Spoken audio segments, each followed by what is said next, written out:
Nós estamos passando por um momento muito preocupante. O tempo das grandes chuvas já se passaram e nós temos os nossos agricultores passando por momentos difíceis, não apenas com a preocupação da negociação das dívidas, da anistia das mesmas, mas ao mesmo tempo preocupados quanto tempo ainda nós teremos sem chuva para encher as nossas represas, quanto tempo ainda ficaremos sem esses recursos naturais tão importantes para o desenvolvimento da nossa agricultura. Nesse momento, é importante que as pessoas comecem a refletir sobre o nosso replanejamento das nossas propriedades rurais. Que tipo de propriedade queremos ter? Que tipo de agricultura queremos fazer? Que tipo de desenvolvimento queremos propor para os nossos municípios, para o nosso estado e para o nosso país e também para o mundo? Sabemos que esse modelo de agricultura praticada é um modelo que não visa proteger, cuidar, recompor, refazer aquilo que destruímos dentro das nossas terras brasileiras e nem tampouco do mundo.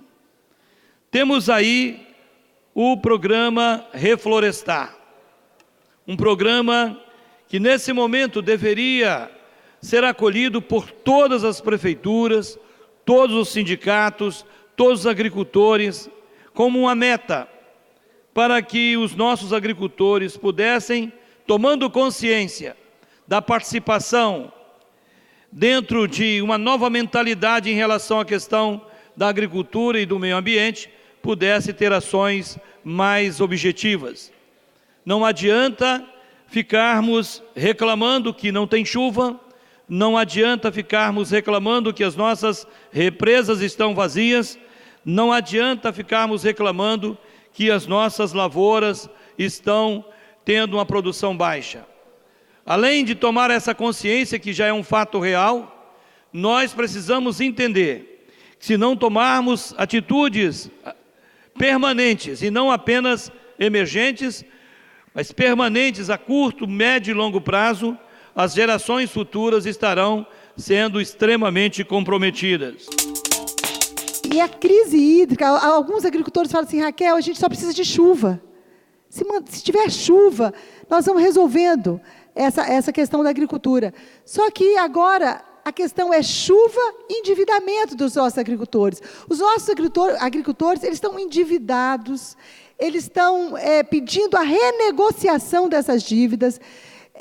Eles estão pedindo socorro, a nossa agricultura está pedindo socorro, a nossa preocupação com os nossos agricultores, eles estão cabisbaixos, realmente eles estão cabisbaixos porque eles não têm solução, e agora os bancos ainda, eles têm que ter capacidade de investimento, eles não estão tendo porque eles não estão pagando essas dívidas. A colheita agora, nós vamos entrar na safra agora, a colheita, nós vamos ter uma quebra imensa na colheita agora. Então, assim, está vindo em escala, dívida, crise hídrica, falta de crédito, agora uma quebra muito grande na agricultura. Tudo isso tem deixado os nossos agricultores muito preocupados. Nós precisamos de chamar a atenção da nossa bancada em Brasília. Nós precisamos chamar a atenção dos nossos deputados e senadores de Brasília, que socorram os nossos agricultores. Os nossos agricultores estão precisando de socorro, e isso é federal. Então nós dependemos da bancada federal, nós dependemos dos nossos senadores, da nossa senadora Rose de Freitas, que eles possam ir lá e ver com o governo federal, porque aqui o Estado do Espírito Santo está pedindo socorro. E a agricultura nossa, gente, sempre foi uma agricultura forte. Os nossos agricultores, eu sempre falo, eles são persistentes, eles são resistentes, mas eles estão sofrendo muito. Então aqui, que Brasília acabe logo com essa confusão. Nós precisamos, assim, de Brasília que possa resolver logo, para a gente começar a entrar nas pautas principais do nosso Estado e do nosso Brasil. Eu fiquei muito satisfeito porque Dia 1º de abril agora, eu levei ao secretário Ricardo de Oliveira uma solicitação da nossa Comissão de Saúde, pedindo para que ele envidasse esforço no sentido de fazer com que a vacinação fosse antecipada, porque o Ministério da Saúde iria mandar as vacinas para começar a campanha no dia 30 agora. Infelizmente, estou lendo aqui até que o secretário conseguiu um grande esforço, o secretário Ricardo Oliveira, meus parabéns, conseguiu antecipar para segunda-feira, dia 18, a vacinação dessa gripe. Em São Paulo, até a semana passada, tinha morrido 55 pessoas. Aliás, a semana passada 46. Esta semana já aumentou para 55 pessoas. E nós não podemos esperar morrer gente aqui no Espírito Santo. Felizmente não ocorreu ainda, mas precisamos trazer essa vacina para a população carente. Infelizmente, o brasileiro nós não temos a cultura preventiva, temos a cultura curativa, que é um erro muito grande. Mas, felizmente, através do secretário Ricardo de Oliveira, a sua luta, junto do Ministério da Saúde, conseguiu a liberação dessas vacinas. O público-alvo, nós temos aqui no Espírito Santo 679 mil pessoas que devem ser imunizadas, o que representa 80% do público prioritário. O público prioritário compreende as crianças, os idosos, as grávidas e também as mulheres, as puérperas. Puérpera é as mulheres que tiveram neném até 45 dias que a vacina tem uma melhor ação. E os outros, depois de 45 dias, não está impedido de tomar vacina, não. Mas estou falando do grupo prioritário. Então, 18 de abril, segunda-feira, a população pode procurar as unidades que vão fazer essa vacina.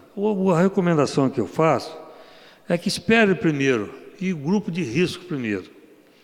Não vai você que está fora desse grupo de risco, ou seja, grávida, puérpera até 45 dias, idosos, crianças. Então, espere primeiro esse grupo e depois você procura a sua vacinação, que você será vacinado também.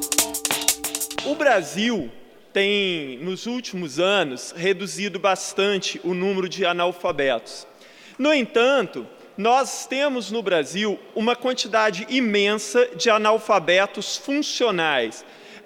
Só para diferenciar, para que as pessoas entendam, analfabeto absoluto é aquele sujeito que não sabe absolutamente nada, que nunca aprendeu a escrever, que não sabe identificar palavras, nem números. Esse é o analfabeto absoluto.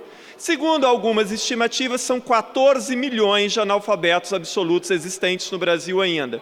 Mas nós temos, e não existe uma estatística segura, nós temos milhões de analfabetos funcionais no Brasil. Há estatísticas que dizem que pode ser que até 40% da população brasileira seja constituída por analfabetos funcionais e que todos os anos saem milhares ou talvez milhões de alunos do ensino médio no Brasil analfabetos funcionais. Analfabeto funcional é aquele sujeito que pode ter frequentado a escola, eventualmente ele pode ter até terminado o ensino básico, mas ele é incapaz, por exemplo, ele até lê palavras, mas se você colocar um texto um pouquinho mais complexo, ele não consegue interpretar esse texto. E não consegue também, apesar de dominar talvez umas operações simples de matemática, não consegue dar conta de uma operação matemática um pouco mais complexa. Então calcula-se, existem estatísticas que dizem que talvez até 40% da população brasileira seja formada por analfabetos funcionais. Tá, e por que eu estou dizendo isso? Nós precisamos, então, aprimorar as formas de ensino. torná-las muito mais sólidas, dar condições muito mais amplas para que os alunos que se matriculam nas escolas efetivamente aprendam e saiam dela com os conhecimentos inerentes àquele grau de ensino. Pois bem, aqui no Espírito Santo, ao invés de aprimorar esses mecanismos de ensino, o que está se fazendo é tornando-os ainda mais medíocres. Foi criado, por exemplo, há um tempo atrás, o EJA, o Ensino de Jovens e Adultos, que no passado já foi uma coisa parecida com o Mobral, já foi uma coisa parecida com o telecurso e coisas desse tipo. Então, o EJA, ele é presencial, o aluno se matricula e conclui o ensino fundamental ou médio em cerca de 1 ano e meio. Agora, o governo do Estado planeja muito claramente acabar com o EJA presencial e transformar isso tudo em ensino à distância, em ensino virtual. Ora, se o ensino presencial ele já não dá conta de um ensino bastante sólido, imagine o ensino virtual. Da mesma forma, aqui no Estado foi criado o pré-ENEM para alunos de 3º ano das escolas públicas, para que eles se preparassem melhor para o vestibular ou para o ENEM. Agora o governo também planeja transformar isso em ensino virtual. Ora, o ensino virtual ou o ensino à distância, deputado Edson, ele pode ter até alguma validade quando você tem uma base muito sólida. Por exemplo, hoje tem cursos superiores à distância. Então, assim, se uma pessoa tiver um ensino, uma base de ensino muito sólida, já fez um curso superior, aí você vai fazer outro curso superior e esse vai ser à distância. Eu acho que até é uma coisa que tem validade. Agora, se a base já é muito ruim e aquilo que existe já não funciona bem, ao invés de aprimorarmos esses mecanismos para um ensino sólido, muito bem fundamentado, para reduzir efetivamente o número de analfabetos funcionais no Brasil, então, assim, ao invés de aprimorar esses métodos e os sistemas de ensino e as modalidades de ensino, nós estamos fazendo o contrário no Espírito Santo.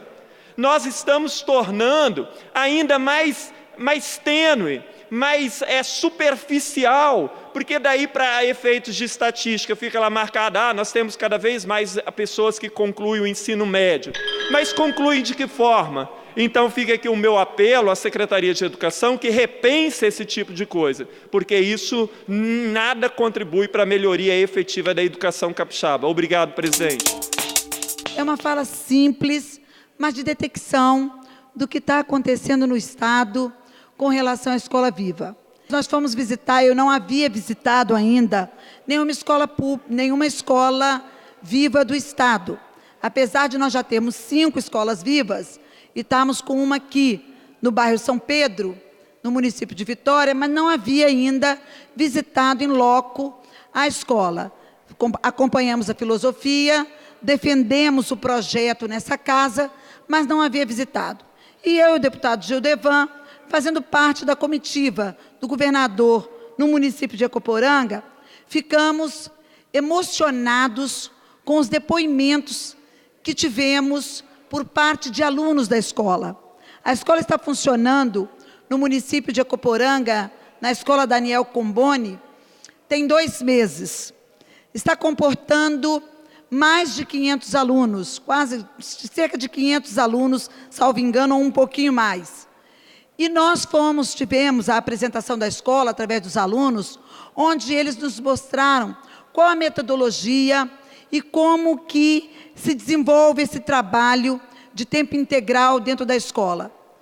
Confesso, deputados, que fiquei emocionada com os depoimentos que ouvi dos alunos, entusiasmados, considerando que podem sonhar agora com um futuro melhor, se sentindo com a possibilidade de serem capacitados para ocuparem vagas melhores no mercado de trabalho, vagas melhores na sociedade. E o mais interessante que vi e aqui quero externar para a sociedade capixaba, para as pessoas que moram aqui na Grande Vitória, que moram nos municípios que têm acesso ao canal da TV Assembleia, de que era um pedido constante nos distritos que nós visitamos, de que também, não podendo ir à escola viva para esses distritos, que o ensino fosse melhorado a partir das ideias, a partir do princípio da escola viva, também nesses distritos, nas demais escolas, para que não houvesse uma diferenciação no aprendizado e também na possibilidade de oportunidade. Eu hoje quero falar da incoerência da lei eleitoral. Estou entre as pessoas que confiam em pesquisa eleitoral. Mas eu gostaria de entender essa incoerência da lei. Por que um deputado estadual, no exercício do seu mandato, não pode falar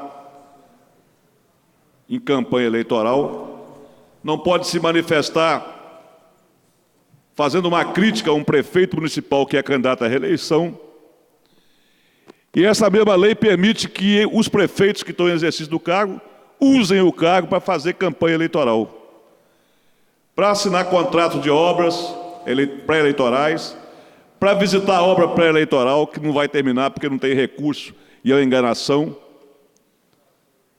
E a lei eleitoral permite isso, mas não permite que um parlamentar, no exercício do seu mandato legislativo, possa fazer crítica àquele que está usando o cargo para fazer campanha eleitoral. E as pesquisas também são assim. Como que a lei eleitoral permite pesquisa sem dar à pessoa que está sendo, por acaso, se sentir prejudicada nela, possa se responder? Quem que dá os nomes para as pesquisas serem realizadas? Então, essa lei eleitoral que existe no país, ela é uma lei eleitoral completamente desconexa dos direitos iguais das pessoas.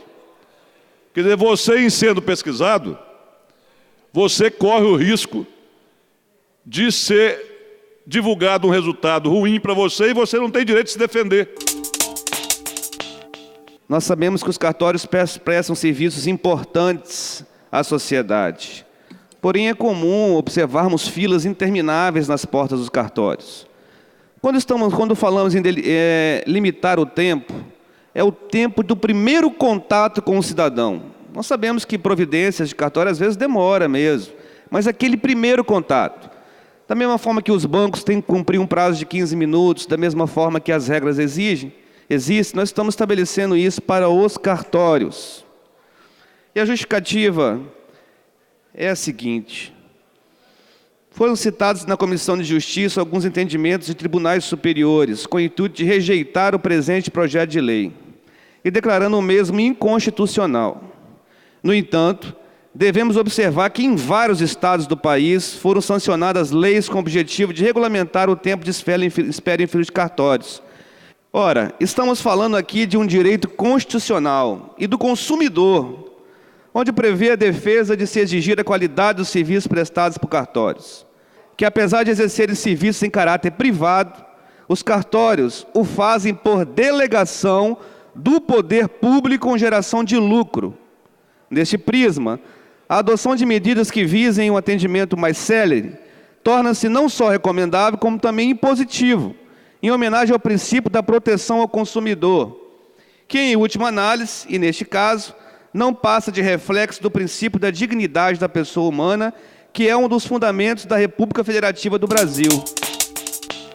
Uma crise institucional, uma crise muito grave, e como bem o deputado Enivaldo lembrou, nós tivemos como presidente da comissão do impeachment o deputado Rogério Rosso, do PSD, que me surpreendeu com sua dinâmica, com sua inteligência, da forma como conduziu os trabalhos da comissão do impeachment.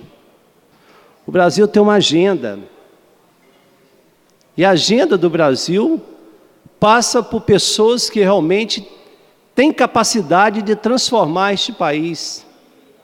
Deputado Amaro Neto, com a sabedoria que nós temos hoje no Brasil, em vários setores. O Brasil precisa fazer uma dieta, ou seja, o Brasil precisa enxugar os seus custeios.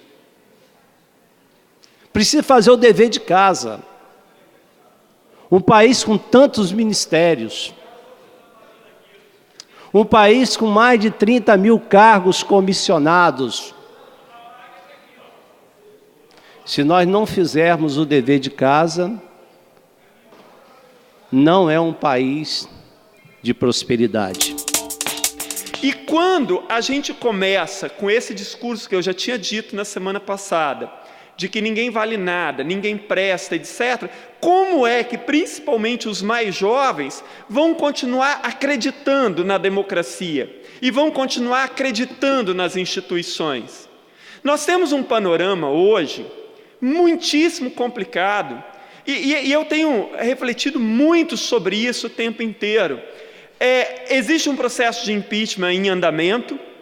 Eu acho que, pelos preceitos constitucionais, existe motivo para isso, mas você tem um presidente da Câmara e do Senado com 9, 10 processos já tramitando no STF. Eles não são mais investigados, são indiciados.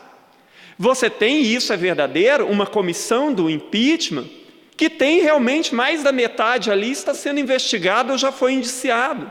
Nós temos entre o Senado e a Câmara hoje mais de 100 parlamentares ou investigados ou denunciados. Então, os mais jovens, quando olham para isso e pensam, então, essas são as nossas instituições, é nisso que eu tenho que acreditar? O momento que vivenciamos é um momento muito difícil para o Brasil. Nós estamos atravessando uma fase onde, reitero aqui, já tenho dito isso por várias vezes, a credibilidade nas instituições, a credibilidade nos homens públicos, nos mandatários, ela precisa ser resgatada e, de fato, reconstruída.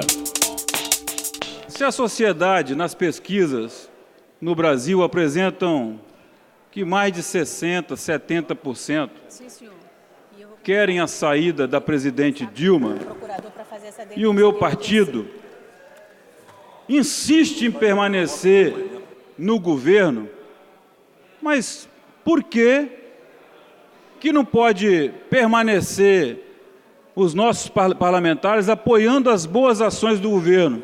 Foi esse documento que nós reunimos as assinaturas aqui de todos que são filiados, que estão no diretório estadual, e encaminhamos, com o apoio do presidente Sérgio Vidigal, ao Diretório Nacional. E esse governo federal, ele já deu o que tinha de dar. A minha manifestação é essa, não era nem para ter entrado. Porque as pessoas mais humildes, que têm benefício deste governo, que são bons benefícios, como Bolsa Família, programas Minha Casa Minha Vida, mas elas são enganadas com medo de perder se este governo sair. Eu acredito que sempre as melhores e maiores oportunidades, elas estão dentro de uma crise, elas estão dentro da adversidade. E nada melhor para poder mostrar que as oportunidades estão nas crises que essa frase: o Calvário nos ensina a viver. E eu não tenho dúvida que vamos tirar proveito nesse momento, que nós vamos crescer como nação, que nós vamos crescer como cultura do voto, como cultura política, não tenho dúvida. Quiçá, se no período de 6 meses de afastamento da presidente da República, não apareçam as propostas de reformas que há 20 anos nós estamos esperando. Tem 20 anos, e não é num governo só não, 3, 4 governos, que o Brasil está esperando e clamando iniciativa de projeto popular para que nós pudéssemos ver tramitar no Congresso reformas políticas, reforma previdenciária, reforma tributária altamente necessária, reforma do Código Penal, tantas reformas que precisam, E até então, ninguém teve coragem de propor as mudanças. E agora a gente ainda vê as pessoas... Nós podíamos ter feito isso lá em 2003, quando começamos a governar o país. Podia, mas está no passado, passou. Eu já tive a oportunidade de fazer aqui discursos sobre a exploração da agiotagem dos bancos no Brasil. Eu não estou falando de hoje, não. Nada a ver com o governo atual. Isso já vem há mais de 20 anos. Nobre deputado Esmeraldo, uma luta constante. Mas é um negócio de arrepiar. Quem está pagando o pato é o assalariado, é a classe média, são os servidores. Que país é esse que nós continuamos a viver? Não é de agora, isso já vem de 20 anos para cá. Cada vez mais, quem assume o poder absoluto nesse país são os bancos. Imagine os senhores o que é um servidor público apertado, um operário vai ao banco, tira o dinheiro, não consegue pagar, ou vai para o cartão de crédito, que é outro absurdo neste país, e quando ele chega ao final do ano, 400% de juros. Mas há que ter uma resistência, há que ter um alerta, há que ter um grito contra esse poder. Como antigamente nós tivemos aqui um grito contra a Petrobras. Lá atrás quisemos fazer aqui uma CPI, isso que o Moro está fazendo lá, para nós aqui não é novidade nenhuma, as coisas não aconteceram.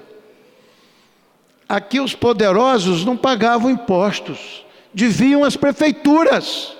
O pessoal vai para a rua contra o governo, eu não entro nesse mérito. O povo tem o direito de gritar, tem o direito de manifestar. Mas que os juros do povo brasileiro, do trabalhador brasileiro, está sendo levado todo para esses bancos, todos eles com caminhos internacionais, isso não há dúvida nenhuma. De aproveitamento do refri. Então, por exemplo, uma legenda que possa ser